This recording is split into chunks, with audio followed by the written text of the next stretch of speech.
Okay, great to see everybody. Uh, we did a little brainstorm and we're going to do a bit of sharing. So the question that was asked of you is uh, list 10 things that folks should learn when learning the language you're working in and the order that they should be learned in. So it's just your opinion. You don't need to expand or defend your argument. Just list them. And then we're just going to share with each other. And then we'll sort of move into our discussion on curriculum, social practices, these types of things. So who'd like to go first? I put mine in the chat, but they're group success or collaboration, good spirit, being aware of your spirit and how to keep it healthy in the language, music, clans, greetings, your family, your favorite activities, other values that hadn't been mentioned already, food, and names of the elders and speakers who are, contributing to your education. Excellent. Thank you for sharing. Who else has a punch list? Can I go ahead and go next? Yes. There's a belief that sometimes you need to whisper before the words actually come out. And so knowing which situations require that, it's like giving breath to the words. And it's more of a ceremonial, but I've seen it done quite often when you watch the body language of some of the people when they talk. It's not just using their hands when they're illustrating numbers or building, but it's just the preparation for talk. I think we can take some really good suggestions for that. But, going down the list, enjoying and just participating in a group, a family group, a class group, all that, for now, it's like our bubble, enjoying our bubble. But understanding the sequences of language learning, the different processes, like they say, some of us are like babies and some of us are like toddlers. I want to learn more about that. I'd like to learn how to do the curriculum designs when you're creating content with language and also the culture. It's just interesting how you write it. I think I know how to do it, just do it naturally. But when it comes to writing and doing the designs, I think that helps. So knowledge about the content, of course, and just learning how to identify your language target group. And that's just for learning how to speak to certain people. Like we know when we talk to elders or descendant of certain elders, that's really like an icebreaker. Oh, I heard your dad talk and I love listening to your mom talk. Those are really good, but there are a lot of people that you don't know in class. So how do you do that? And then just learning about the change of the word. John Martin used to say that our words are alive and that some of them will change in content as to who you're talking to and to where you're talking from. I think those rules are just so cool. If I'm talking to a man, it's different, of course, than if I'm talking to a woman. But learning how to not only talk to that in that direction, but if I'm standing over here, if you're standing over there, if you're standing around the corner, those things are powerful. Okay, that's about 10. All right. Good cheese. Thank you for sharing. Let's see. Oh, okay. I didn't catch the complaints, but it's good to know it wasn't about the activity. And I'll read Lauren's because the audio isn't working. Sounds, kinship terms, clan and place-based terms and history, introductions, greetings and responses, daily words, food, numbers, weather, sentence structure. Okay, who else has a list? Yeah, mine is like you were saying, probably reorganize it a whole bunch, but day-to-day living, transportation, trade, culture, like how did we live? And it wasn't a religion, so how's that more defined? And if it was a religion, how come we don't have our church what kind of food, how we got it, the home layout, like how were homes laid out? How did they look? You know, did we have something inside? How many homes were together? Tools, weapons, were matrilineal, but like if it were another culture, you know, maybe it's patrilineal. Food sources, where we got them, what we used them for, you know, how and when we would get them, and then put a hierarchy on there too. But I think that kind of goes kind of with culture, like how is it structured? Is a clan leader the leader, or is it, you know, for someone learning, I guess it would be they're not really the high and mighty king or something. They're more just speaking for the people, right? So that would be something I think is important. Awesome. It's Cheesh. And PhD. okay, go ahead. So the 10 things I came up with that people should know while learning Hudkill are that Hudkill is a language isolate. The orthography is complex. There are many dialects spoken in this language. There are very few fluent speakers left. It's completely okay to ask questions. It's okay to make mistakes. Gather with the group when you can. Learn Hudkill. Definitely not in person, but over Zoom. Our language strongly represents our worldview. The sentence structure is also complex, and to keep using it to avoid losing it. Oh, you guys are putting together great lists.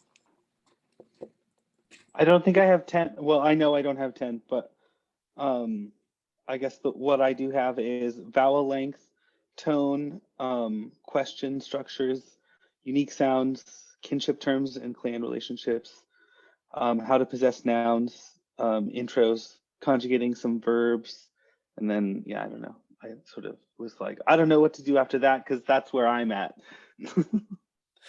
Right on. Yeah, and that's a pretty common thing is as a language teacher, you're probably going to have lots of moments where you don't know, nobody knows, but we'll figure it out. So great job.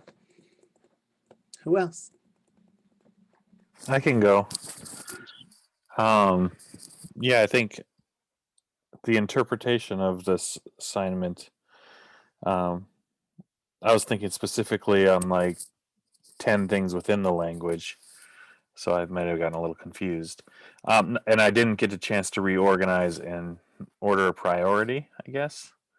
But how to say your name and clan, how they are feeling, describing the weather, asking someone their name and clan. So greetings. I think it's important to say, how do you say something in the language? And ask what that word is in the language. I think those two go hand in hand. Expressing that you want something. So yeah. And food nouns, I think the idea of I don't know and the distinction between I don't know and I don't understand and I don't remember are three great things. And to appropriately use those and express those different ideas are important. And also a general sense of direction, I think, as far as navigation on a macro and micro level, like left hand, right hand, in front of you, behind you, as well as like north, south, east, west. And I think all of those are interesting. So that was it. Okay. Sheesh. And I don't know is so much easier to say than I don't understand and I forgot and I remember. That's interesting as well. My list kind of reflects the same as Frank's as far as like I went more with what a like base beginner student might want to be able to concentrate on. The first four things you're going to be asking Somalia is what's your name, where are you from, what's your clan, and who do you come from, who are your parents. So right off the bat, those four things are going to be the first standard questions you're always going to get. being able to say simple greetings of hello and goodbye, being able to do a simple and simple thank yous, being able to ask for help, saying, promote me, can you help me? And then also along the lines of what Frank was saying, both Nahaudu, Somaliac, like how do you say this in Somaliac? How do you say this English word in Somaliac? And then also, how would you say this in English? Like what would that word be in English if you're lost that way? So those both, how do you say this in English and how do you say it in language? And then being able to express simple happy and unhappy with the I'm good, I'm good. You know, those are my quick 10. Oh, excellent. There's one in the chat. Do you want me to read that, or do you want to read that, Sarah? I'll read it.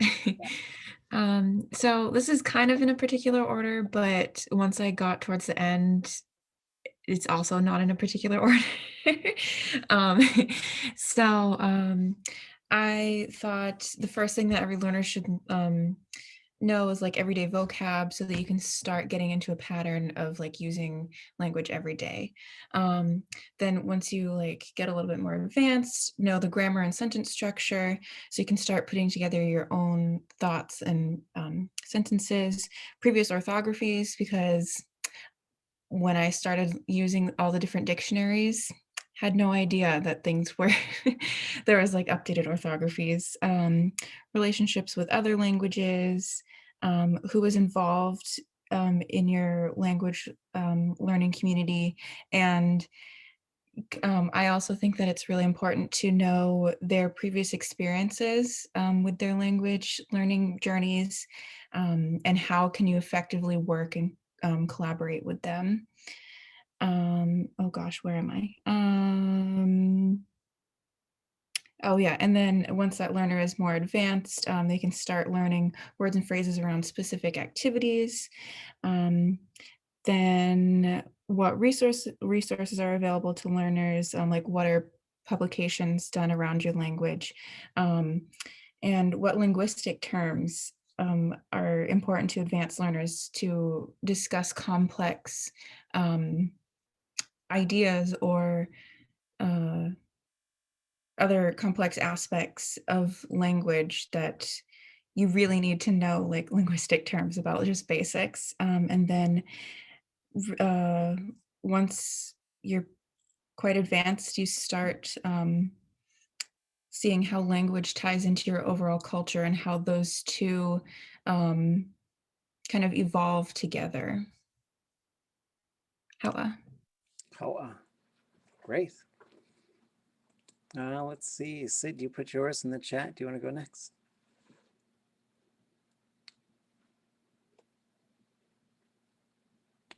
Yeah. Oh gosh, guess someone's knocking. So 1, social structure / relationships and respectful protocol. 2, ways to seek help and guidance. 3, place names. 4, naming in general. And 5, values and ceremony.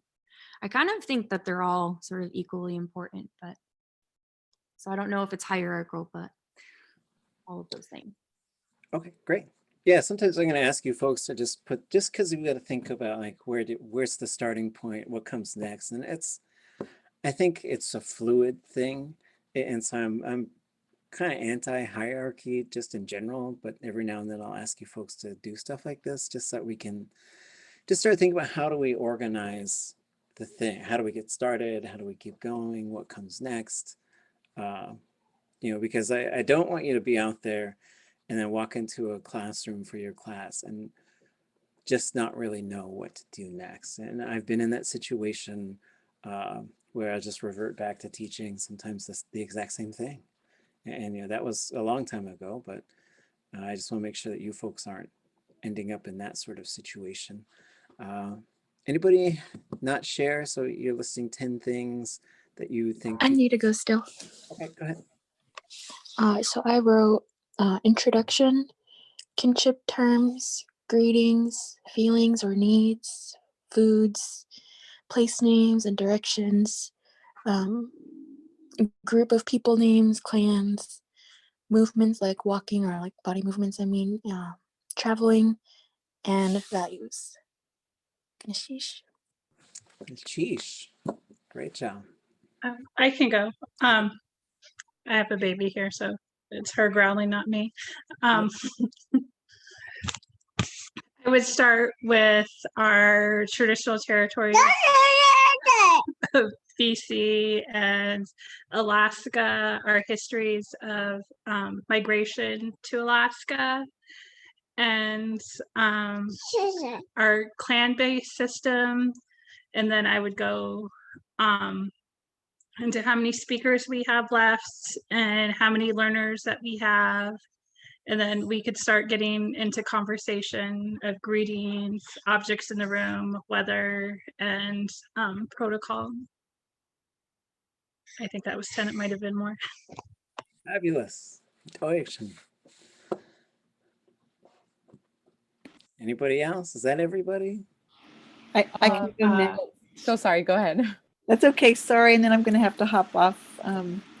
But I kind of was in the mix too. I was thinking first like sounds and tones, songs, tribal values, and then just remember King Gesti talking about like it's just the tip of the iceberg as far as the word just embodies so much more life to it as far as land, people, concept. Like he could just go into a word and describe a whole feeling and philosophy behind that one word. And then Robbie Littlefield said, is it 4 to 6 sounds are unique to any language in the world? That I don't know. Is it 4? Okay, 4. Greetings, oral narratives, place-based terms, food, and weather. Sheesh.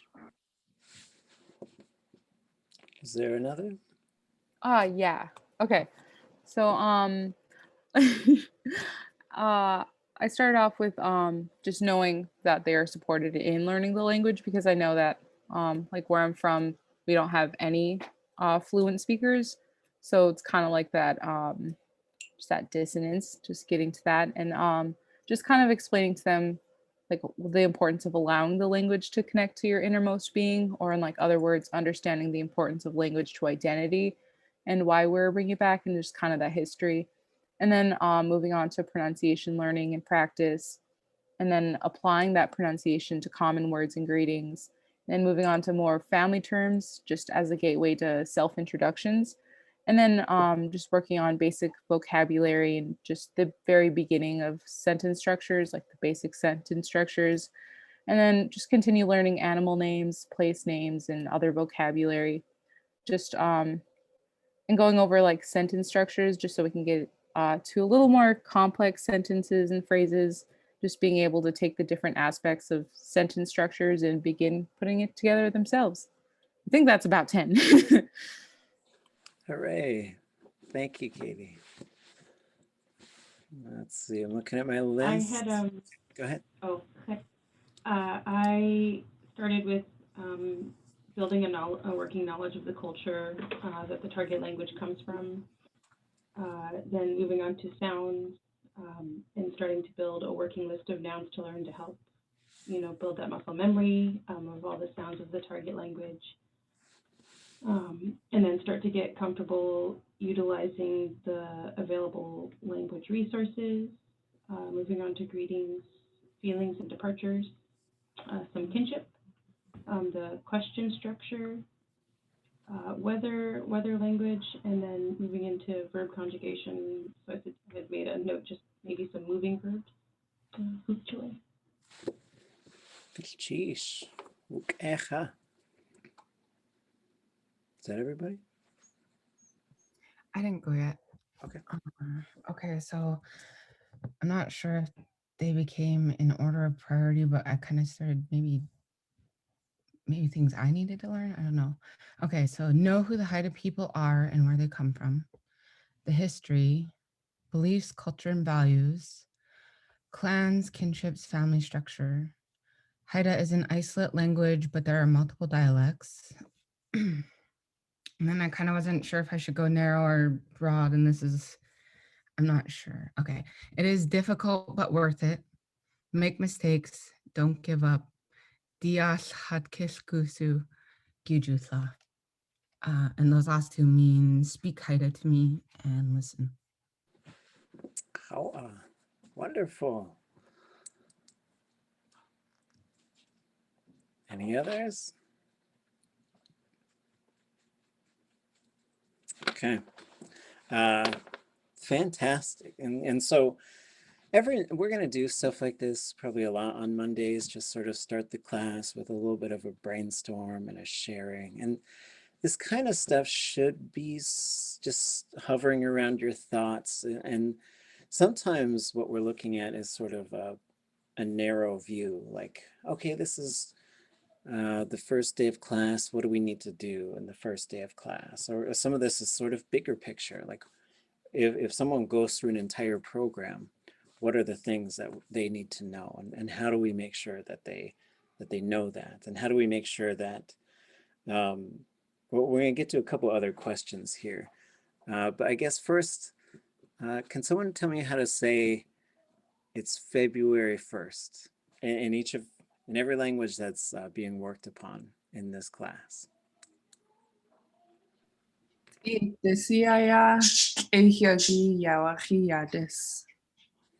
Sheesh.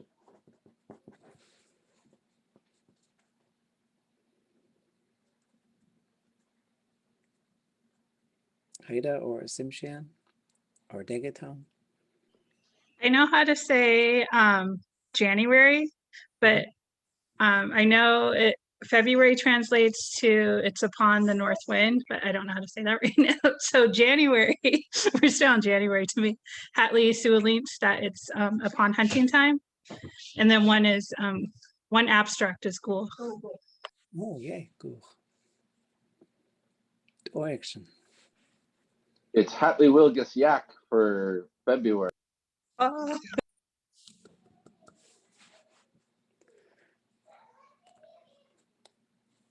Any others? And I know the months don't always line up, right? So it's okay. Well, I was just curious, before we go any further, so I acknowledge it's February 1st. It's Black History Month. And so if you are not well versed in Black culture and Black history, I encourage you to explore. There's a wide variety of things you could look at. If I were to recommend one thing, but it's just based on my interest and personality, I'd recommend the Black Power mixtape, 1967 and 1975, a documentary that was on PBS. And also there's a whole bunch of stuff. Just like the history of hip hop, there's lots of different things. The Wu-Tang documentary on Showtime is very good. But there's much more to it than these types of things. And so looking at the history, there's a lot of different scholars. Playing in the Dark by Toni Morrison, going further back, Audre Lorde. There's lots and lots of wonderful works that have come out of Black authors and Black voices. I would say Black Lives Matter. I say that often. I say that with I argue against people who have counter arguments to that. And just want to sort of take a second, acknowledge that that's part of the discourse, just generally as far as when these months are being set up, November being Native American History Month. And so just in terms of just encouraging more exploration, and then also just thinking like, do we have ways of making sure that our languages, sometimes languages need to adjust. Like if there's ways of talking about people who are not from your group, then sometimes those are discussions that need to be had. And we've had those discussions too, about different groups of folks that we talk about and how we should talk about them in our language. I wanted to give that phrase a try. Ayat Hangai Sun Swanson. Today's February 1st. How I believe that may be how it's said. Wonderful. Okay. So let me ask you this question. So this is sort of a big picture question. Thinking about the relationship between culture and language. They're permanently linked, but also in some ways not linked. Like you can have someone, theoretically, you could have someone who really knows the culture, but does not know the language. And you could have someone who knows the language, but does not know the culture. So how do you make sure that folks who go through the language program that you are adjusting or constructing or contributing to are they're fluent, they have high fluency in the language and they have high cultural fluency. And this is complicated by the fact that you're going to have to take your language into certain realms. Like well, let me put it this way. We once did a language immersion activity and we went out to cut fish and we realized for whatever reason, we could not figure out how to talk about cutting fish in the language. And I thought that was all the alarm bells were sounding because I said, we are fish people, you know? And so the question, how do you make sure that folks who go through the language program that you are contributing to, the dream program that's in your mind or that you're working in, how do you make sure that they have high fluency in the language and high fluency in the culture?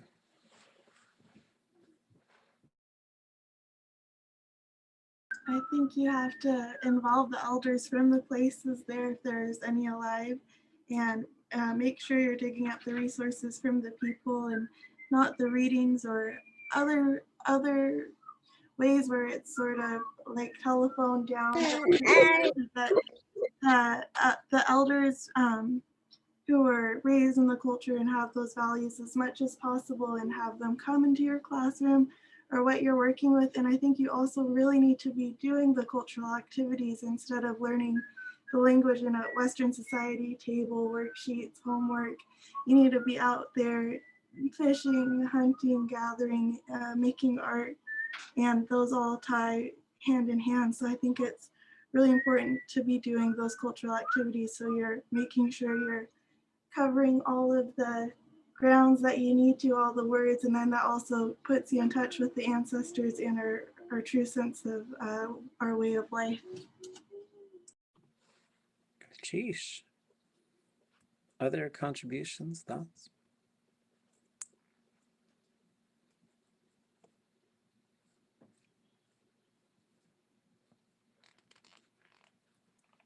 So an important point is several important points are being brought up here, but one is like you get to figure out as we look at this conversation in this reading, I was talking about like the text and it keeps talking about the text, right? And so the text is really just sort of anything that you're studying. And that could be an elder who comes in and talks like that. That's academically speaking is a text. Is just saying they gave us this speech act and this performance and this conversation and we're engaged in this. And then we're also going to figure out like when are we kind of studying and writing stuff down and pulling out the books and doing this other stuff, and when are we just sitting and listening and engaging? So the way I think about this is Keiki Kawaiʻaia is the director of the College of Hawaiian Language. And I said, can we set up a meeting? And she said, yeah. And then when I went to the meeting, she had her desk and there was a chair on the other side of her desk. And she says, are we meeting? And then she pointed to the couches and she said, oh, are we going to talk story? And I said, let's talk story. Let's stay comfortable. And so you're going to have to figure out that. And also, there was a linguist named Barbara Meek who said something like 30 years ago, the language was in the home, but not in the classroom. And now the language is in the classroom and not in the home. And so how do you make sure that you're getting out on the land? You're also sending stuff home, because for every one of you, if you're going to teach people, or let's say we're focusing on children, and we don't have to, but let's just say, for example, if we're focusing on children, those children are going to go home to non-speaking environments. So how are we going to send the language home with them as well? So these are all things. And as we talk about methods, materials, like the curriculum and the environment that you are constructing, because if you really want to revitalize the language, you're going to have to be an instigator of change in the lives of everybody who's involved. You're going to have to change their patterns. We're going to have to decolonize. We're going to have to really make room in our lives for our languages. And that's a collective, collaborative thing. And so even sometimes in this class, we'll be talking about like, here's how let's talk about making a lesson, teaching people how to do this thing. Other times we're talking about these larger programmatic sort of social behavior things, which we're kind of reading about this week. Any thoughts on that?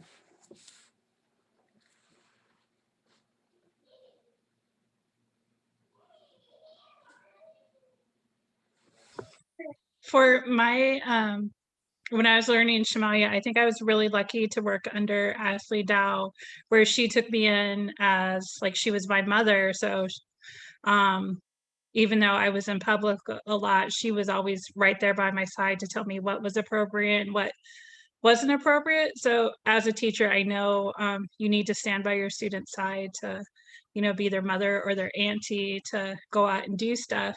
And like she would, she's like, I want you to be a strong woman. So she taught me how to go out on the boat to start her boat. And she taught me how to make jam and stuff like that. So that kind of stuff out of the classroom, I really appreciated, where I know as a teacher that, you know, all students don't know how to do that, to get out there and to do it. And that could be a lesson in itself.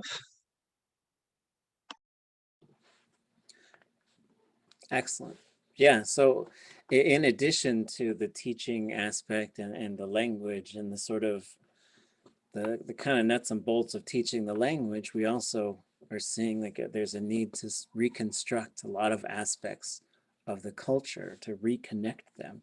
So the mentorship that existed with aunties, uncles, older siblings, there's just a lot of elements that have been under attack, right? And so the kinship structure was attacked, the clan law and structure was attacked, and everything was attacked to the point where I think colonization wanted to just completely destroy a lot of these aspects. And so the other thing that has to be sort of addressed at some level that Joshua Fishman talks about is you also have to look at sometimes social structures, and it can be really weird for someone.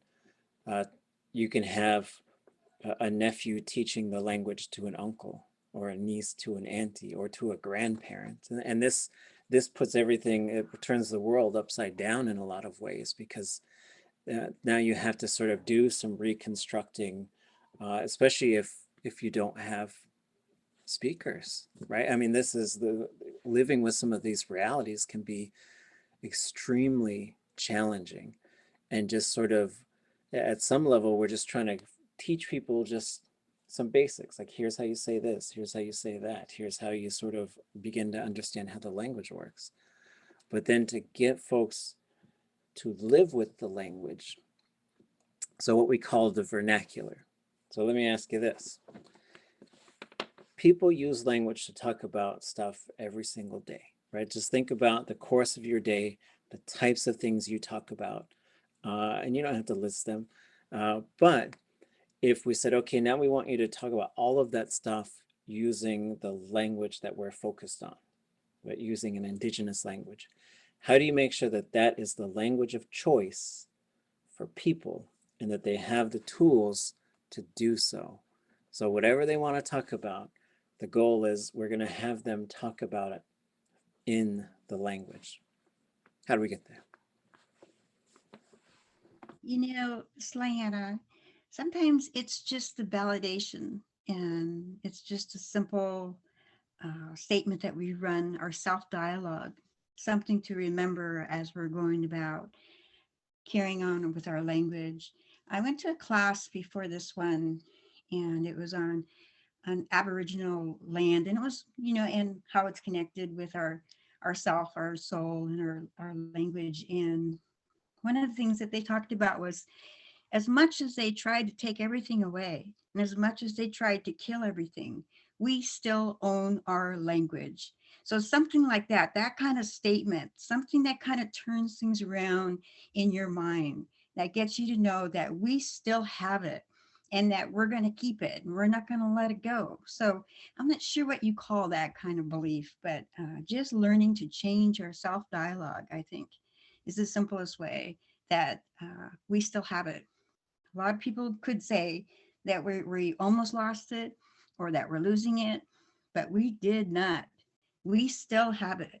And that's something we need to remember as well. Sheesh. I know, just in speaking from my language journey, like, I always feel like I had to build these lists of domains where I could use all the possible language, and starting from the simplest interjection down to specific. So I know for me as a mom, it was much easier to try and keep myself accountable to using the language because I'm learning it for my children. You know, so like, for example, like in sports, you know, I'd start with hawk, or, you know, for do your best, or wook a, it was good. So just starting simple with choosing places to use the language, even if it's, you know, I always try in each place I go to speak at least a little bit of language. So just keeping that challenge for myself in every setting I go, using all the language I can, even if it's one phrase. Sheesh. Other thoughts? I think a good tool for people, I'm pretty sure I mentioned before, like making like short YouTube video, like how to do this in Tlingit.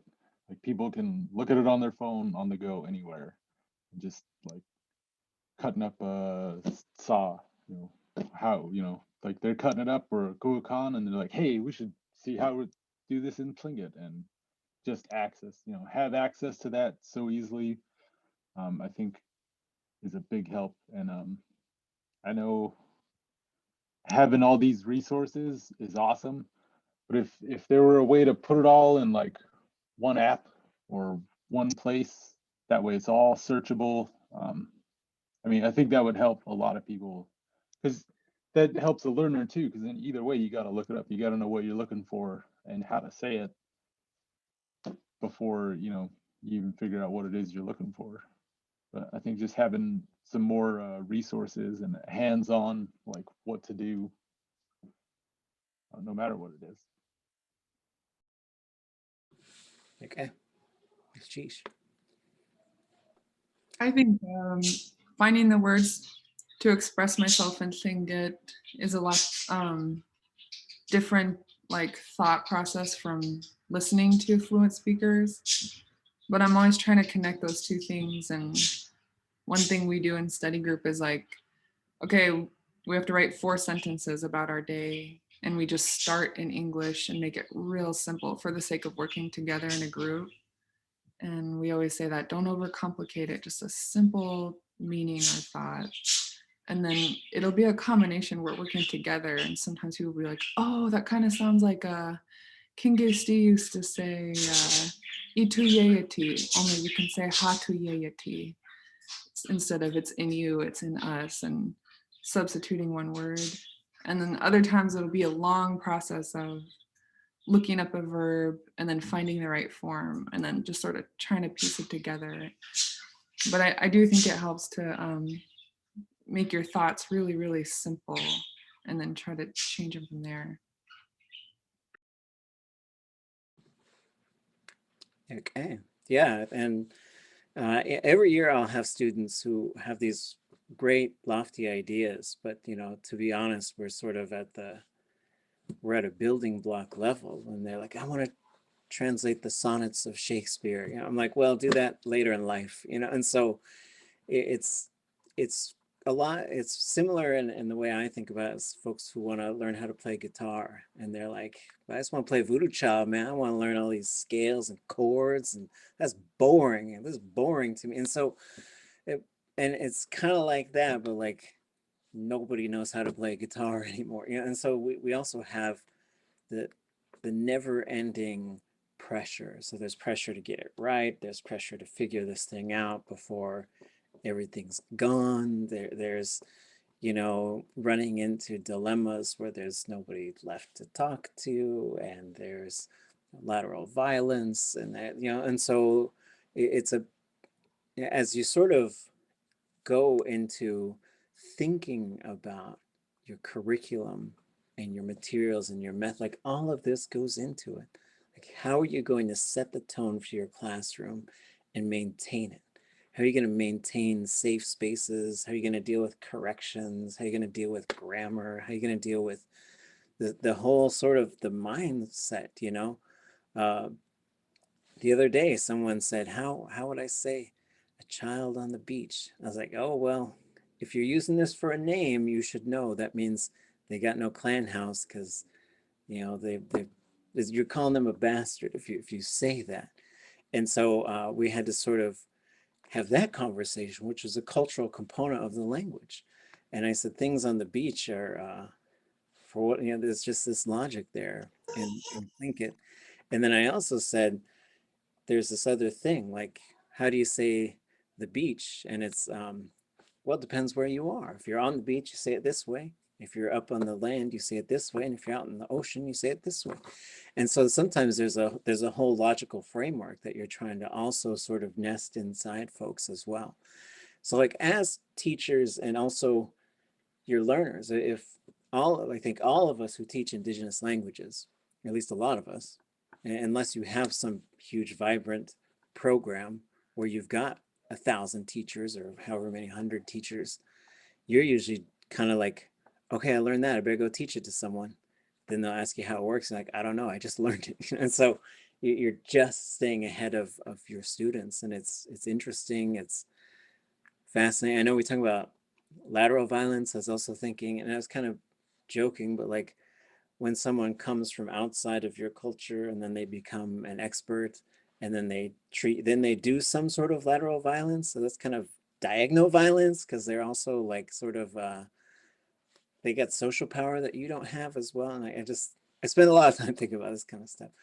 But just in terms of how does this fit in to your day-to-day operations as someone who's working in language revitalization, I think these are important conversations to have. So are there any other thoughts on that? Because I got another question for you.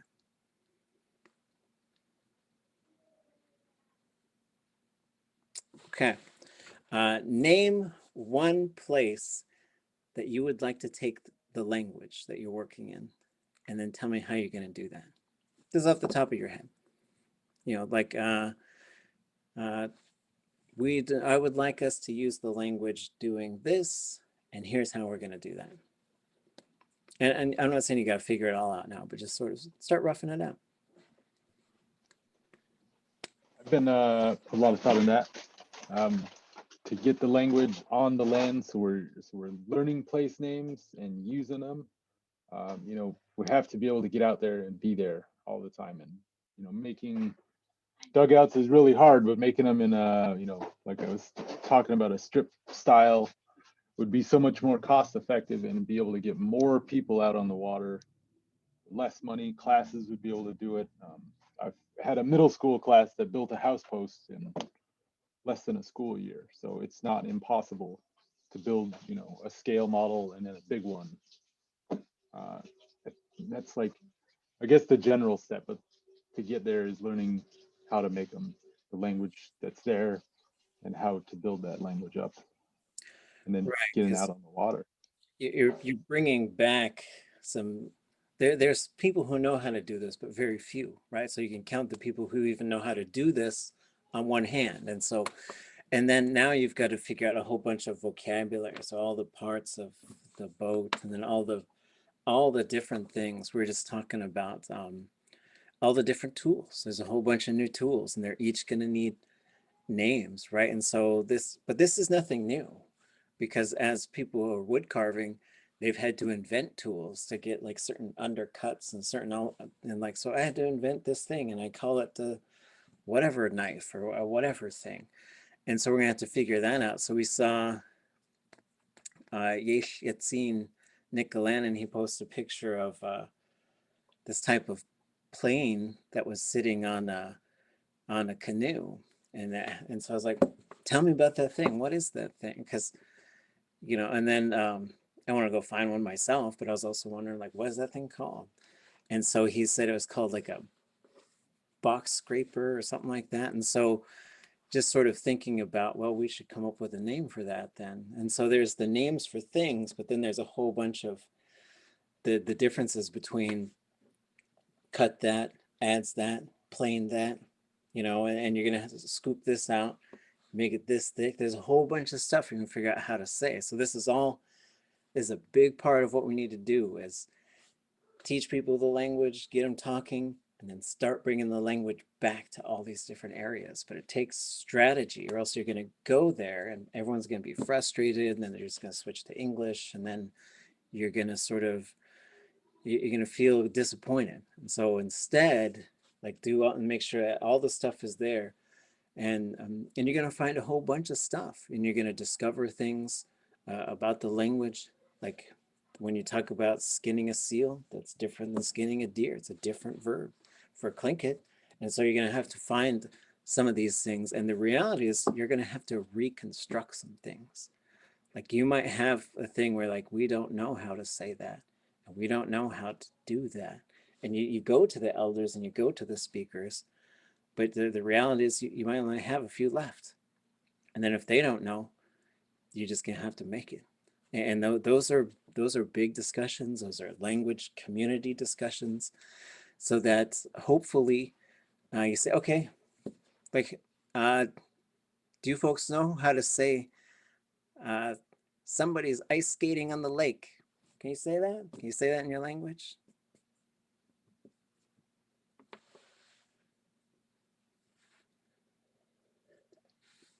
Because I don't think you can say it in Tlingit, so you just can't make it. So at some point you're going to have to have a process. And so one of the things that they did in Hawaii is they started a lexicon committee. And so once they started using the language for everything, then they realized, like, we don't know. We don't know how you're going to say flush the toilet. Like, it took, we got that one just last year in Tlingit. I'm sure other people have said it, but I didn't know how to say it. Nobody I knew how to say it. And so this goes, yeah, I was looking at that number 70 box planner. I can get one. $35 I found one. Okay, anyways, but just like, so how are you gonna, as I was reading Leanne Hinton, one of her more recent books, and someone that was a Maori language scholar, leader, teacher, raising her children with the language. And she said, you all think you're doing great till your kid asks you in Maori, where's the water go when you flush the toilet? Can you tell them that? And so this thing about the language medium is a huge shift. It's a huge, huge shift. And so for a lot of us, we're just trying to figure out how to talk. But now we're going to have to learn how to bring the language back out onto the land.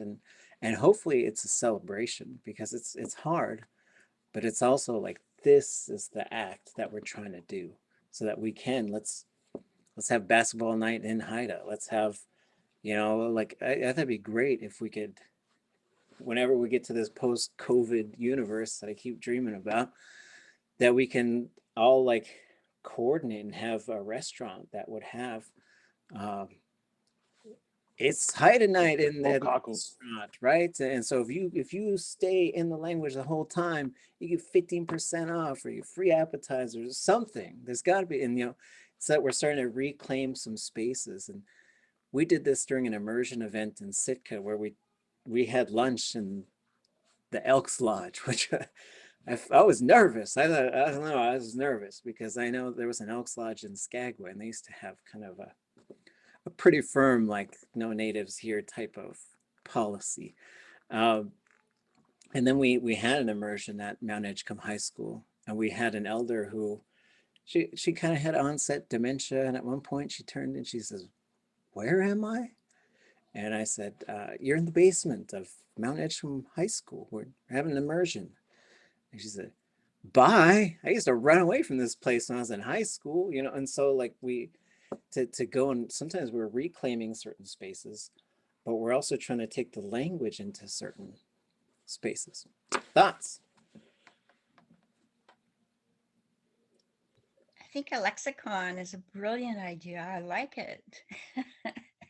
But you know, when you're creating that, there's a history to every object. And if you're looking at the history of one carving tool, for example, because that's what we're talking about in a tiny bit, you have all the names that go for the tools and the reason why it came about.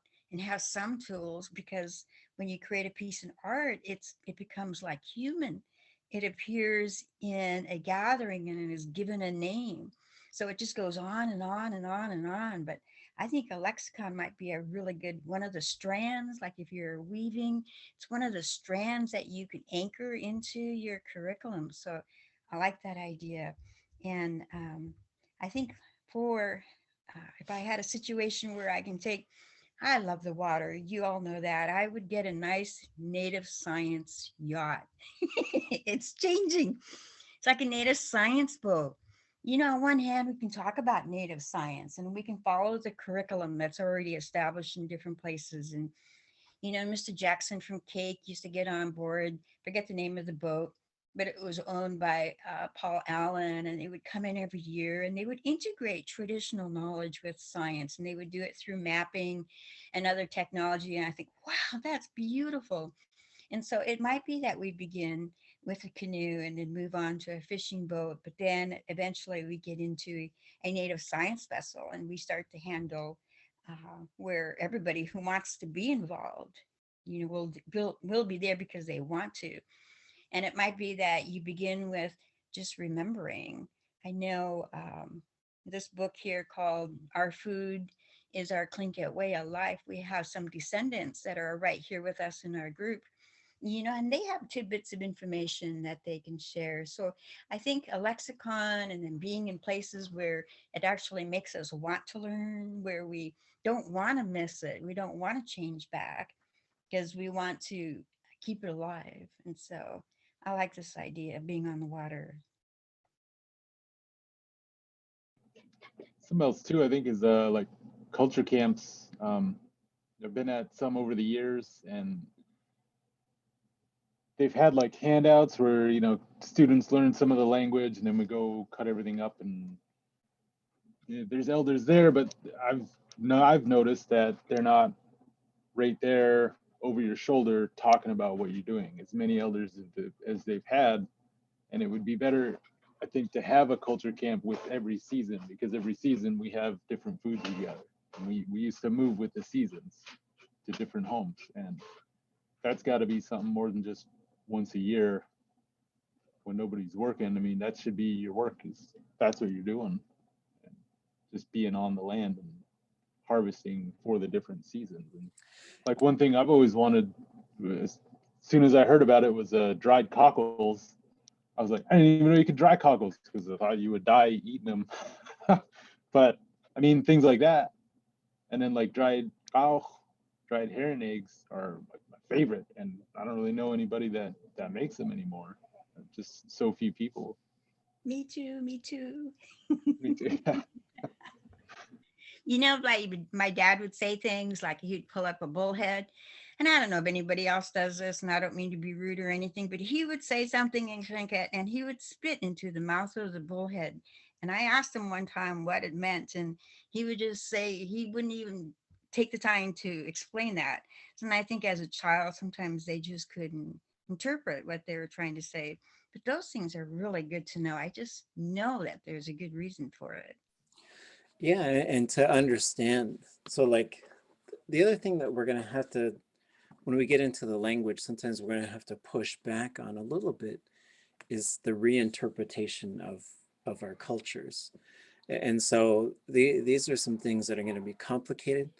For example, something like that. Or when I was learning, what are the two names for halibut in Haida. One is like Kagai. What's the other one? Anybody know? Huck.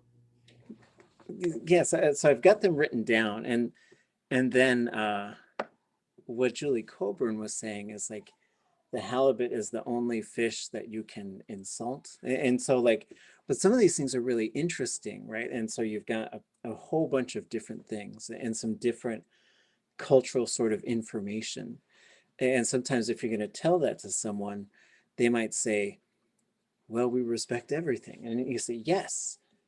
Then there's this other thing, you know, and maybe it goes back to Raven and there's a story about Raven and the fisherman where he ended up insulting this halibut so it would bite the net that was around him. But and so like when I was in Hawaii one time, I saw their teacher preparation, and every year they'd introduce a new motto. And this was the motto of the year.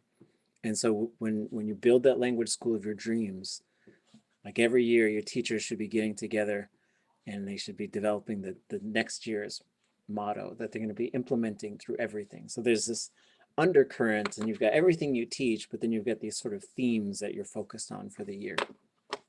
And so their theme was go for the deep sea fish. And so this is what we're talking about, like as far as language and culture, we want people to have this, to be well versed in this stuff. And I think, again, you're going to create these huge shifts because you probably don't have that anymore. And so there's, but to sort of bring the language back to use to all these different places, it's going to require a lot of these conversations, and including like having a process. What are we going to call this thing? Okay, let's run it through the process. That's what we're going to name it. Let everybody know so that we're not coming up with 6 different names for jarred salmon, you know, which, because sometimes you get a little bit of, how are you going to settle the debate? And, you know, Elder A and Elder B, they each want to give it a name, and you're going to have to, 2 names is a little complicated. You can run with it, sure. Because we can call it jarred fish or canned fish in English, that's fine. But, you know, these are some things that you're going to have some, like just have protocols in place. And the other protocols that we'll touch on throughout the semester is how you're going to deal with bad behavior. You know, what are you going to do if somebody attacks somebody? You know, what are you going to do if somebody, you know, that I've seen a bunch of stuff, and some of the stuff that I've seen, the result is people left because they got hurt. I said, well, that hurt. I'm not going to go do that. And we had someone who was probably on the path to become a speaker of Tlingit, but somebody insulted them, made fun of them, said stuff in public to hurt their feelings. And these are things, you know, that I think go against the grain of what I've been taught. And so at Sea Alaska Heritage Institute, the language program is working on a code of conduct. So everybody signs it. And you got to have weird conversations. Are you going to send this elder home? That's hard stuff. That's really hard stuff. But sometimes until you have a little bit more of a holistic, you know, as I was reading these chapters, and you know, these chapters were a little different than the last set of stuff we read. And I'll invite general sort of comments on the text. I kept thinking of like, just like Marvin Gaye singing like textual healing, because we need to have like this to become whole again, to come back to a place where lateral violence isn't going to stop everything and have people leave the program, that we're going to sort of have a process to overcome that, so that you can have a lot of passion, and you can have a lot of thoughts, and we can have debates about where to go and what to do. But once it starts to get to this point, like these nasty attacking emails, or these, you know, like I've been in situations where somebody is totally belittling and insulting and hurting someone, but they're doing it in the language so very few people know about it. That's tough stuff. And I don't want it to be like that. I want it to be, you know, sometimes we're tough people, but that, you know, there's some things that cross into this other realm where we're practicing self-oppression. You bring up a lot of thoughts. It's really hard to know where to begin sometimes. You know, when we go fishing for halibut, you'd be fishing above a village. And so you always had to bring something and to deliver food. And sometimes we forget which village we're in, but it's really important to know too that, you know, some halibut, they're travelers. So they're just kind of going through, and you can tell because they got the pink tinge on the white side of their skin. And then you find the halibut that's all pure white skinned, and you know you have an Indian, I mean, their village. So, you know, there's a way that you conduct yourself. But I also like what you said about having a set of values or the way that we operate. I was reading about one in our last class, and it was the Maori. They put together a whole thing for practitioners. And I love how they recognize that our language and culture and our connection to the land is like a spiral, and how it's all connected, and how, you know, it needs to flow up and down, because every time something is going up, something is going down too. And it's just a heavy duty document, and I really love it. But, you know, sometimes we just need to remember that we have to say kind things as well as bad things as well. But I don't think we ever need to say bad things, meaning, but I always remember where we're at, and remember that we're not just speaking to that individual, we're speaking to the ancestors of this individual, and that we're speaking in a place that is not only containing us as human beings right now, but a place where our ancestors and other ancestors have stood before us. And so this kind of technology is what they're talking about, and these set of values is a spiral. There's so many things that are connected. There's the spiritual, and there's, you know, other concepts that I like that they actually took the time to put it in their practitioners guidebook. That's a good idea. Yeah. So any general reactions to the 3 chapters that we read this week? So this is from a book. What's the book called? I think, well, it's Change and Renewal in Curriculum Design. And so a bit of a different flavor than some of the stuff we're reading last week. Any thoughts, reactions, feedback? I've found a lot of good ideas through the chapters. I've been finishing up my master's thesis for a year now, but I have a little bit more time with COVID, and some of the ideas in the last chapter, I felt that they were useful for finishing up my project that I'm working on.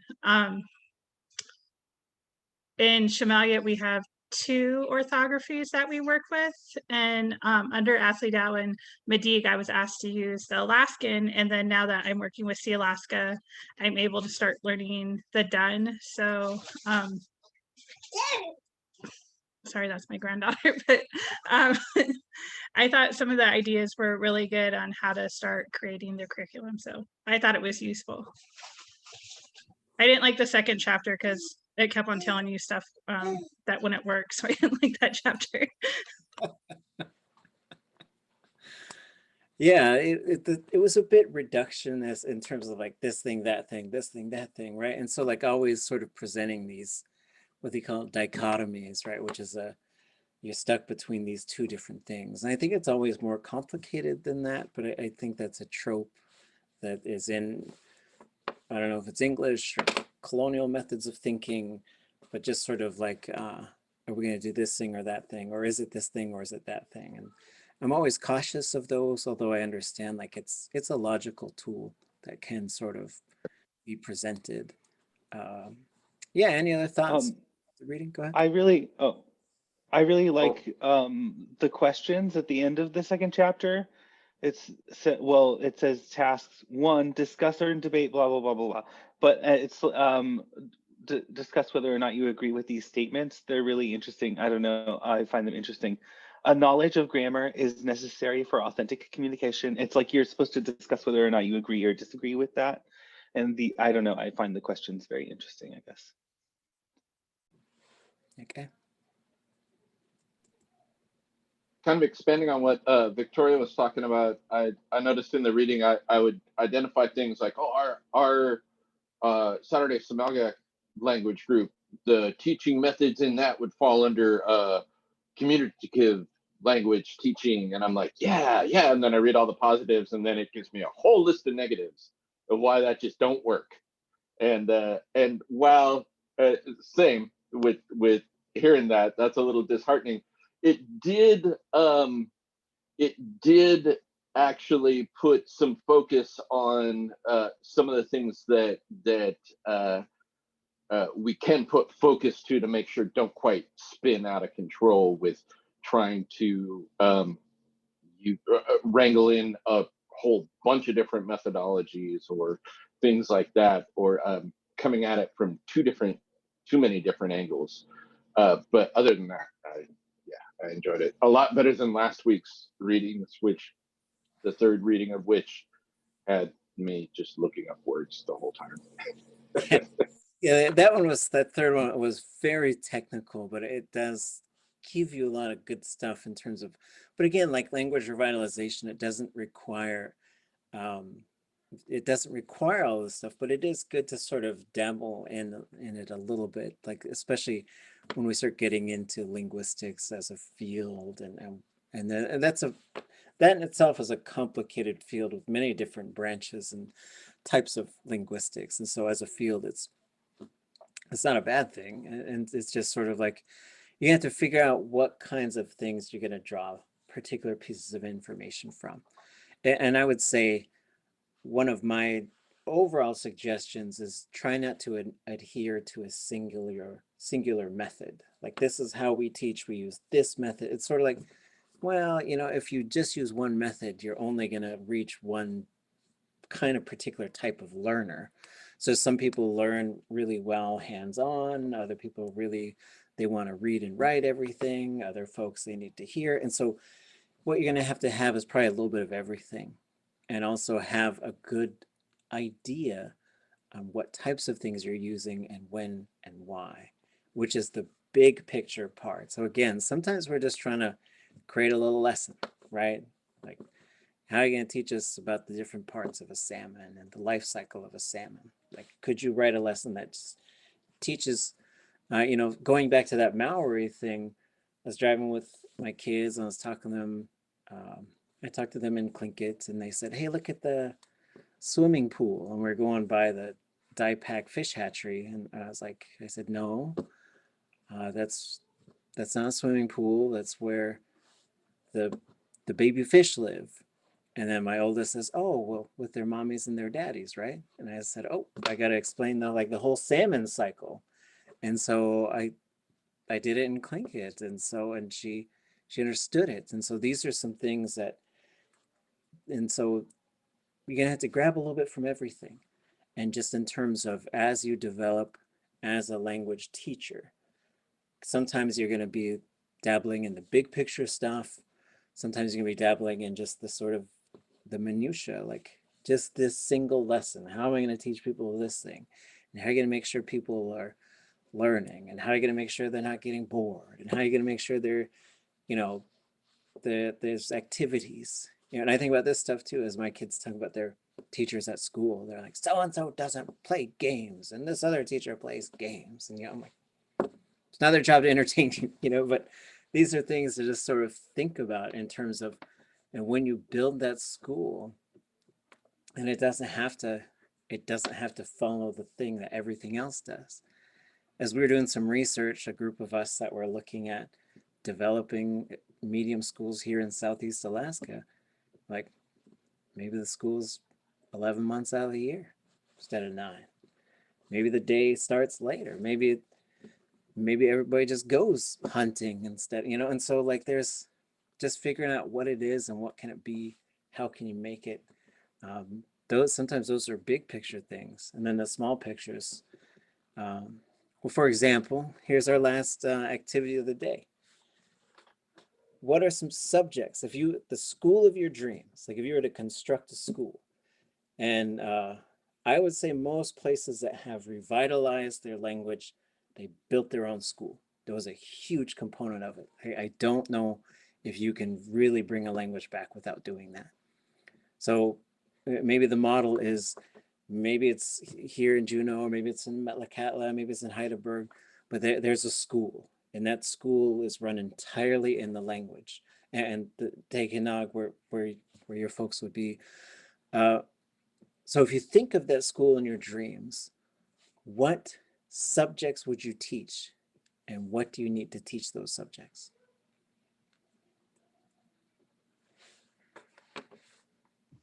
Can I go first? Yes. Yeah, mine's easy to guess.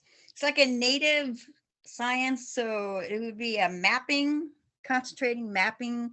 Might be well, not might be, it would be all in Schlinket. It would all be for people who want to know how to map and to update historic site information. It would be learning about navigating. It would be learning about everything that there is to learn aboard a science vessel. Great. While folks are thinking of other things, there's a river by the dump in Juneau called Ich Guthin. So Ich is a slough, and then Heen is a river. But the good part, I didn't know what that meant until about maybe 2 years ago. I was sitting in Marie Olson's kitchen, talking with her and Richard, I can't remember, is that Karstensen? Is that his last name? Sorry. Yes. And we're talking about place names. And she said, oh, well, that good is a geothermal upswelling of warm water that's in the base of some of the rivers. And that's where the eagles always like to go. And I was like, wow, and so like the languages contain so much rich information. Like we could say that in a single syllable, good. And it was fascinating because I didn't find it in any dictionary anywhere. And so there's a lot of work we all have to do to make sure we're documenting the language. Okay, I see surfing and snowboarding, water, tides, meteorology, movement verbs.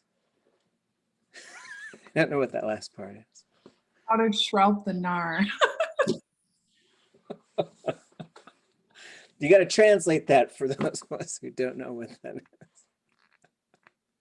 Even like a culture camp could be the school, because everything about living it, I mean, even preserving food, that's biology, right? Even getting it is, how are you going to get it? How are you going to make the tools to get it?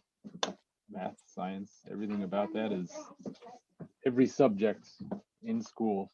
We get a social studies in English, it could be social studies in Tlingit. Like how do we all address each other and know who each other are? Our family, like everybody who's true Canadian is my brothers and sisters, because there's no word for cousin, is there? I mean, or my partner. Yeah, your Chuni and your Kani.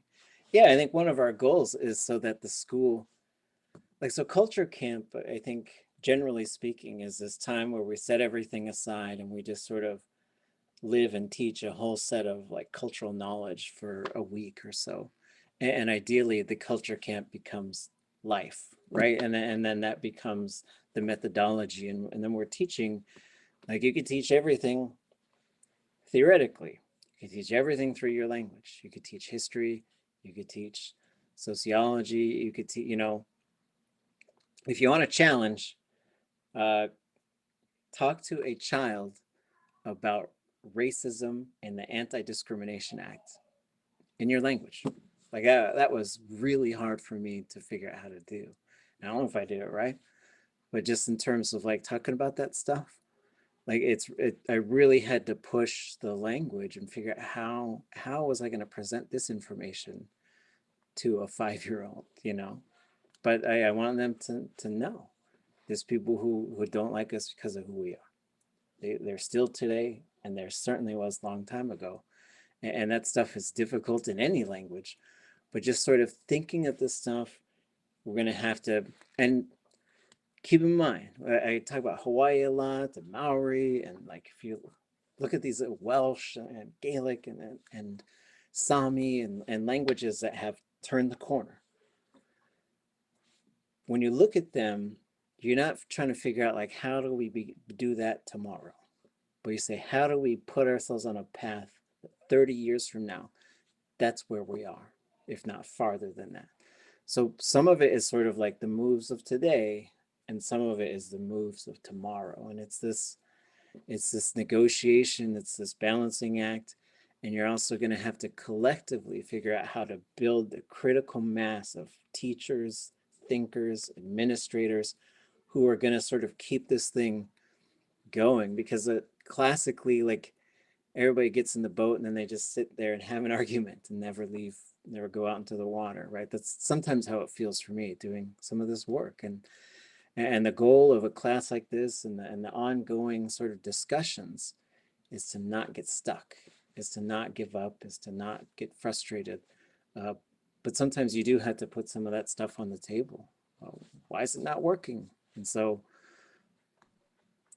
next week, and probably some of Wednesday, because when I look at the sign up sheet, I think we have 3 presenters on Wednesday.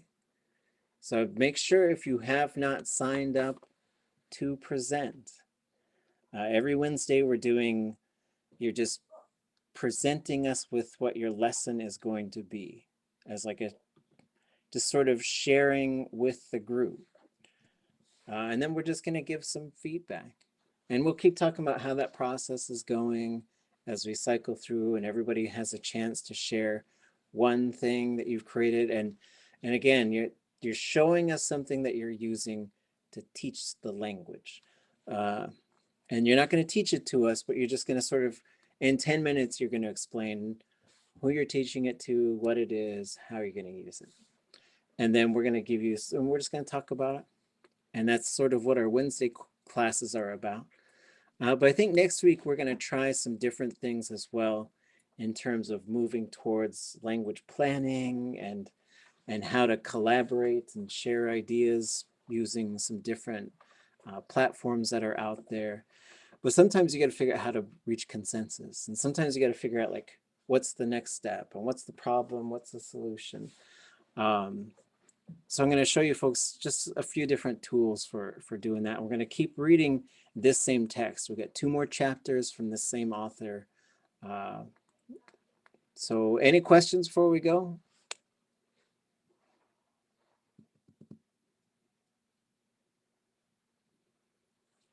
Okay, good stuff. Thanks, everybody. I'll see you on Wednesday. It's Hasta lunch song. Oh. Gonna cheese.